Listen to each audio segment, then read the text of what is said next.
نبی علیہ السلام کی ایک سنت ہے، آپ کو پتا ہوگا، مسواک مسواک رکھنا سنت ہے۔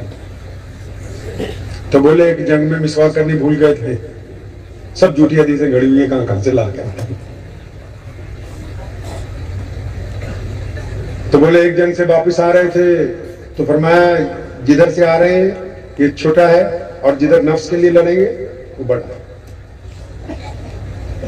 تو نبی علیہ السلام چاہتے کیا ہیں آپ سے یہ سننے بات؟ اصل اسلام میں نبی علیہ السلام آپ سے کیا چاہتے ہیں؟ ہمارے نبی علیہ السلام کا یہ مزاج ہے، آپ صلی اللہ علیہ وسلم کی یہ سنت ہے، صحابہ میں آپ صلی اللہ علیہ وسلم نے مزاج پیدا کیا، حکم ہوا، قرآن پاک میں بھی اس کا ذکر ہے، حدیث پاک میں بھی اس کا ذکر ہے۔ فرمایا کہ جب بھی آپ سوچیں مثبت سوچیں، جب بھی آپ سوچیں پازیٹیو سوچیں۔ ایک بندے کو قتل کر دیا نا جنگ میں، اس نے کہا میں مسلمان ہو گیا ہوں، پھر بھی اس کو مار دیا گیا۔ اللہ نے قرآن پاک میں بھی فرمایا کہ پہلے تم بھی ایسے ہی تھے، اس کا دل پھاڑ کے دیکھا ہے۔ صحابہ نے کہا یا رسول اللہ فلاں بندے پہ ہمیں شک ہے، نبی علیہ السلام ناراض ہوئے، فرمایا اس کی چھاتی پھاڑ کے دیکھیے۔ آپ صلی اللہ علیہ وسلم کیسے سوچتے تھے؟ پازیٹیو۔ کیسے سوچتے تھے؟ بولو بھائی کیسے سوچتے تھے؟ پازیٹیو۔ آپ کیسے سوچتے ہو؟ اگر مولوی نے اچھے کپڑے پہنے تو سوچتے کسی کی مرغی حلال کیا، اگر کسی نے بڑھیا کوٹھی بنا لی، کوئی بڑھیا گاڑی لے آیا تو سوچتے یار وہ ہو سکتا ہے کوئی 2 نمبر کا کام نہ کیا، کسی کا بچہ اچھا پڑھ لکھ گیا، نہیں یہ تو بدتمیز ہے۔ آپ کیسے سوچتے ہیں؟ یہ جو نبی علیہ السلام کا مزاج ہے، اگر امت سے باتیں کرنی ہے تو رسول اللہ صلی اللہ علیہ وسلم کی باتیں کیجئے، مسئلے مسائل تو انہوں نے اپنے پاس سے بہت کر لیے ہیں، فتوے تو یہ صبح شام خود ہی دے رہے ہیں۔ ان کو یہ بتائیں کہ حضور صلی اللہ علیہ وسلم چاہتے کیا ہے۔ یہ پوری کائنات میں دین اس لیے پہنچا کہ سیدنا بلال کالے ہیں، حبشی ہیں، اور ان کو بیت اللہ سے نکال دیا گیا تھا، لیکن جس دن مسلمان ہوئے ان کو سیدنا ابو بکر کا بھائی بنایا۔ ابو بکر شہزادے ہیں، بادشاہ ہیں، امیر المومنین ہیں، سب سے بڑے مسلمان ہیں، لیکن دونوں ایک ہی تھالی کے اندر کھاتے ہیں۔ اس بات کو سمجھ لیجئے کیا بھائی کہ ذہنیت کو پازیٹیو رکھنا سنت ہے۔ کیا رکھنا؟ پازیٹیو۔ ہمارے یہاں رواج چل پڑا ہے بھارت میں، آپ روز سنتے ہیں نا فرانس میں اتنی مسجدوں کی تعمیر ہوئی، انگلینڈ میں آپ لوگ تو رشتے دار ہیں ماشاءاللہ کہ اتنے اسلامی سینٹر بنائے، مدرسہ بنایا، اور یہاں کیا سنتے ہو جو بریلوی جو بندی آپس میں ایک دوسرے سے مناظرہ کر رہے ہیں، فلاں نے یہ کر دیا۔ اللہ کے بندے رسول اللہ کے دین کو پہچانیے، ایک دوسرے کے مسلک کی برائیوں کا کام چھوڑ دیجیے۔ ہمارا تو رواج چل پڑا، لوگ جو ہماری بہروپیے کئی بڑے بڑے لیڈر ہیں وہ ہمیں ہی ڈرانا چاہتے ہیں، کوئی بات ہوگی فوراً ڈرانے والا ایک بیان آ جائے گا تاکہ بھائی مسلمانوں کے اندر ڈر بیٹھ جائے۔ اور رسول اللہ کیا چاہتے ہیں؟ رسول اللہ کیا چاہتے ہیں؟ فرمایا میں خوشخبریاں بانٹنے آیا ہوں، ہم نہ خود ڈریں گے نہ کسی کو ڈرائیں گے۔ رسول اللہ کیا چاہتے ہیں؟ رسول اللہ کیسے سوچتے ہیں؟ اللہ نے کیا کہا؟ فرمایا میں بندے کے گمان کے ساتھ ہوں۔ رسول اللہ کیا چاہتے ہیں؟ کہ امت کا گمان اچھا ہو جائے۔ کیسا ہو جائے جی؟ اچھا ہو جائے۔ ایک صحابی ہیں چھوٹے، انس، آپ نے نام سنا ہوگا انس رضی اللہ تعالیٰ عنہ، چھوٹی عمر میں رسول اللہ کی خدمت میں آ گئے۔ اب بلال اور ابو ہریرہ تو مین خادموں میں سے، یہ انس بھی ساتھ میں لگ گئے۔ اب انس رضی اللہ تعالیٰ عنہ کی سنو، بچے تو بچے ہی ہوتے ہیں، جیسے جیسے پروان چڑھنے لگے، بڑے ہونے لگے، فرماتے ہیں میرے دل میں ایک دن خیال آیا انس یہ کریم رسول اتنا پیار کرتے ہیں، اتنی محبت کرتے ہیں، لوگوں سے بھی اتنی محبت، چرندوں پرندوں سے محبت، جانوروں سے محبت، درختوں سے محبت، ہواؤں سے محبت، ارے یہ تو اتنا پیار کرتے ہیں، کبھی کسی کے ساتھ ناراض ہوتے ہوئے نہیں دیکھا۔ انس کوئی ایسی پلاننگ بناؤ، کوئی ایسا ارادہ بناؤ، کچھ ایسا وقت کریٹ کر لو کہ رسول اللہ صلی اللہ علیہ وسلم کو غصہ آ جائے اور وہ تمہارے ایک آدھی چپت، تو پھر ساری دنیا کہے گی کہ ہم سے رسول اللہ پیار کرتے تھے، اکیلا انس کہے گا فخر سے کہ میں نے رسول اللہ کی مار بھی کھائی ہے۔ فرمایا بس میرا یہ تھا، منفرد بننا کوئی بری بات نہیں ہے، کوئی اپنے آپ کو منفرد رکھنا چاہے تو بری بات نہیں ہے، پر میں چاہتا تھا کہ میں اس نام سے پہچانا چاہوں بھائی انس نے ایک تو مکے بھی کھائے ہیں، چپت کھائی ہے انس نے. پلاننگ کرتا رہا تو کوئی رسول صلی اللہ علیہ وسلم ناراض ہی نہیں ہوتا تھا، غصہ نہیں آتا تھا، نبی علیہ السلام کو غصہ نہیں آتا تھا. تو فرماتے ایک دن اچانک ایسا ہوا، آپ کو تو شاید پتہ نہیں ہوگا، روزانہ ودیش سے رسول اللہ سے لوگ ملنے آتے تھے. پتہ ہے یہ بات؟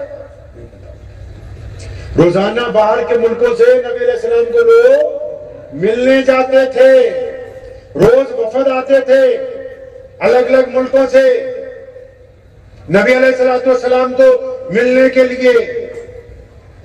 اب فرماتے ہیں کہ عصر کے وقت ایک وفد آیا، ابو ہریرہ اور بلال دونوں کہیں کام سے گئے ہوئے تھے، اکیلا میں ہی وہاں پر موجود تھا. جب وفد آ کے بیٹھا، بات شروع ہوئی تو اللہ کے نبی نے مجھے کہا انس بھاگ کے بازار سے ناشتہ لاؤ. فرماتے جب میں ناشتہ لینے گیا نا، اب میرے دل نے کہا انس آج موقع ہے، اگر تو ناشتہ نہ لے کے جائے تو آج ہو سکتا ہے کہ تیری پٹائی ہو جائے، آج ہو سکتا ہے.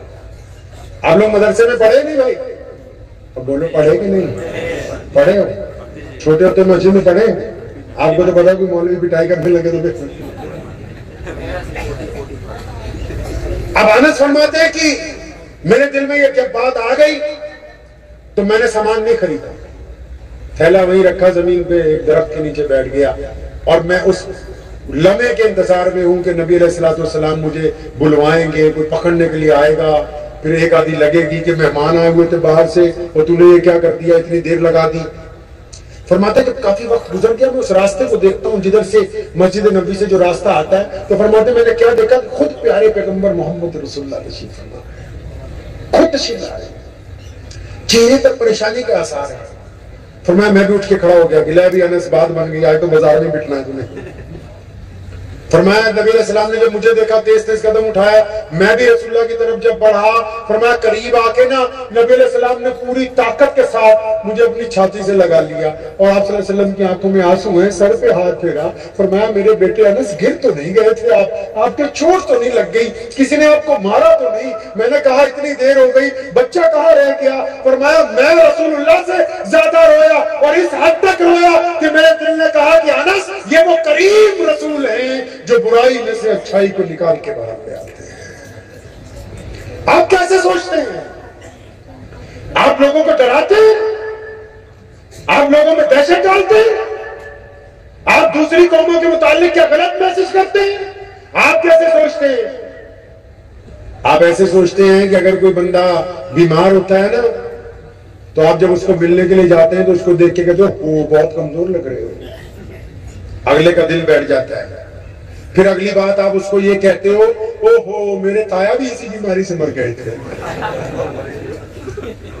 آپ اندازہ لگائیں آپ کو رسول اللہ نے کون سا دین دیا ہے، آپ کس کے وارث ہیں؟ بالکل بساط الٹی کی ہوئی ہے آپ نے. وہ مدینہ منورہ میں بیٹھ کے امت کو حکم دیتے ہیں کہ جو بھی میرا امتی سوچے گا پوزیٹیو سوچے گا. کیسے سوچے گا جی؟ پوزیٹیو سوچے گا، ایسے سوچے گا کہ حالات اگر بدترین ہیں، کوئی کاروباری ہے مثال کے طور پر، حالات بدترین آ گئے، سب کچھ لٹ گیا، لیکن وہ یہ سوچتا ہے، یقین کرتا ہے اس بات پر کہ میں نے دوبارہ کامیاب ہونا ہے. پھر اللہ کا حکم ہے کہ ہم اپنے بندے کے غمان کے ساتھ ہیں. رسول اللہ نے کیونکہ پوزیٹیو سوچنے کے لیے کہا، اب کیونکہ یہ پوزیٹیو سوچنے پر آ گیا، اللہ نے ساری طاقتیں اس کی طرف لگا دی، اس کو دوبارہ طاقت میں آنا ہے. اگر کسی کینسر کے مریض نے یہ طے کر لیا کہ میں نے اللہ کی طاقت کے ساتھ ٹھیک ہونا ہے، مجھے یہ بیماری اپنے ساتھ نہیں لے جا سکتی، تو پوری شفا کی طاقتیں اللہ کے حکم سے اس کے ساتھ ہوں گی اور اس کو ٹھیک ہونا. اب لوگ ٹھیک ہوتے ہیں. کوئی کیلا بیچنے والا کہے نا میں نے بلڈر بننا ہے اور وہ ارادہ پختہ کر لے تو اس نے بننا ہے 5-10 سال میں. اور پھر اگر کوئی بہت بڑا بیپاری، بہت بڑا آدمی سوچے نہیں میرا تو کام تمام ہو گیا، اب مجھے بچانے والا کوئی نہیں، پھر اس کا کام تمام ہی ہو جانا ہے، پھر اسے بچانے والا ہے نہیں کوئی. یہ آپ کی سوچ کے اوپر ہے. تبھی تو رسول اللہ نے فرمایا، حکم دیا اپنے صحابہ کو، تم نے کیا اس کا دل پھاڑ کے دیکھ لیا؟ فرمایا نہیں، جس کے متعلق بھی رائے قائم کرو تو کیسی رائے قائم کرو جی؟ اچھی رائے قائم کیجئے. ملک کے حالات میں بہت سارے مولوی، بہت سارے یوٹیوب پر بیٹھے ہوئے لوگ بری ہماری رائے کو تبدیل کرنا چاہتے ہیں۔ اچھی رائے رکھیے، اپنے متعلق بھی اچھی، اپنے پڑوسیوں کے متعلق بھی اچھی۔ رسول اللہ صلی اللہ علیہ وسلم نے تو یہاں تک فرمایا کہ اگر کوئی کسی کے پڑوسی کے ساتھ رحم دل نہیں ہے تو وہ ایمان والا نہیں۔ اب پڑوسی تو ظاہر سی بات ہے مسلمان نہیں ہوتا، اللہ کے بندے پڑوسی چاہے ہندو بھائی ہو، سکھ بھائی ہو، عیسائی بھائی ہو، دلت بھائی ہو۔ جب رسول اللہ نے کہہ دیا کہ تمہارا معاملہ تمہارے پڑوسیوں کے ساتھ بھائیوں جیسا ہونا چاہیے تو پھر بھائیوں جیسا ہی ہونا چاہیے۔ ذہن نشین کر لیجئے ان باتوں کو، کر لیں گے انشاءاللہ۔ نماز کیوں پڑھنی ہے؟ تاکہ برائیوں کو ہم نے شکست دینی۔ کس کو شکست دینی جی؟ اچھا بندہ بننا ہے، اچھا بندہ بننا، بنیں گے اچھا انشاءاللہ۔ تو اچھا کون ہوتا ہے؟ قرآن نے پھر ایک جگہ کہا کہ نماز پڑھنے والے متقی ہوتے ہیں۔ بھائی متقی کون ہوتا ہے جی؟ متقی کون ہوتا ہے؟ پتہ ہے متقی کی تعریف؟ وہ کہتے ہیں یار جو اچھا بندہ ہو وہ متقی ہوتا ہے، لیکن میں آپ کو بتاتا ہوں متقی وہ ہوتا ہے جس کو پورا محلے والے بولے اچھا ہے، شہر والے بولے اچھا ہے، اور ابا بولے کہ نہیں بے ایمان ہے، امی بولے نہیں حرام خور ہے، بیوی بولے ٹھگ ہے، بچے بولے ظالم ہے، پڑوسی بولے بدتمیز ہے۔ یہ 5 بندے جب تک نہیں بولے کہ آپ اچھے ہو تو آپ اچھے نہیں۔ قرآن نے کہا کہ نماز اس لیے تاکہ تم متقی بن جاؤ، تو متقی بننے کے لیے ضروری ہے ماں باپ سے اطاعت، بیوی سے محبت، بیوی کے لیے ضروری ہے شوہر کی اطاعت، اپنے بچوں سے پیار، اور اپنے پڑوسی کے ساتھ معاملہ درست ہو۔ یہ 5 لوگوں کا ہو جائے تو پھر آپ دنیا کو سمجھاتے پھریے۔ جب تک یہ 5 لوگ راضی نہیں تو ہم متقی بننے والے تو کوشش کریں گے انشاءاللہ، کوشش کریں گے انشاءاللہ پازیٹیو سوچنے کی۔ سوچیں گے پازیٹیو انشاءاللہ، سوچیں گے پازیٹیو۔ نیگیٹو سوچنے کا نقصان دیکھو، نیگیٹو سوچنے کی وجہ سے آپ حسد کے شکار ہو جاتے ہیں، آپ کا بلڈ پریشر ہائی رہتا ہے، بیماریاں آپ کو لگ جاتی ہیں، مسجد میں آپ ایک دوسرے سے بحث کرتے ہیں، محلے میں ایک دوسرے کو آپ نفرت سے دیکھ سکتے ہیں، خاندان میں ایک دسترخوان پہ آپ بیٹھ کے کھانا نہیں کھا سکتے ہیں، اور کسی کو اپنا بڑا صرف یہ آپ سوچتے ہیں چھوٹی سی بیماری نہیں۔ پازیٹیو سوچیں، اچھا سوچیں، اپنے بھائیوں کے متعلق، ماں باپ کے متعلق، دوستوں کے متعلق، یاروں کے متعلق، غیر مسلم پڑوسیوں کے متعلق اچھا سوچیں۔ اگر آپ اچھا سوچنے کی صلاحیت سے محروم ہیں تو پھر آپ آگے نہیں بڑھ سکتے۔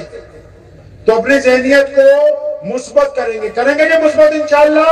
یہ رسول اللہ کی سنت ہے۔ کس کی سنت ہے جی؟ رسول اللہ کی سنت ہے، اور رسول اللہ کو پڑھنا ہے، سیرت کو پڑھنا ہے۔ پڑھیں گے انشاءاللہ۔ سیرت کو خود نہیں پڑھ سکتے تو اپنے علماء سے پڑھیے۔ مساجد میں بھی رواج پیدا کیجئے کہ ہم نے اپنے نبی کی صبح دیکھنی ہے، شام دیکھنی ہے، دوپہر دیکھنی ہے، اٹھنا دیکھنا ہے، بیٹھنا دیکھنا ہے، چلنا دیکھنا ہے، گفتگو دیکھنی ہے۔ رسول اللہ صلی اللہ علیہ وسلم کو جتنا پڑھیں گے، اگر آپ نے رسول اللہ کو پڑھ لیا تو بس سارا قرآن بھی سمجھ آ جائے گا، مسئلے مسائل بھی سمجھ میں آ جائیں گے، عزت دنیا میں بھی مل جائے گی، اور کریں گے انشاءاللہ۔ دعا کیجئے، وقت بھی بہت زیادہ ہو گیا، کہ اللہ تبارک و تعالیٰ ان باتوں پر مجھے اور آپ سب کو عمل کی توفیق عطا فرمائے۔ مجھے امید ہے کہ آپ کو یہ ویڈیو پسند آئی ہوگی۔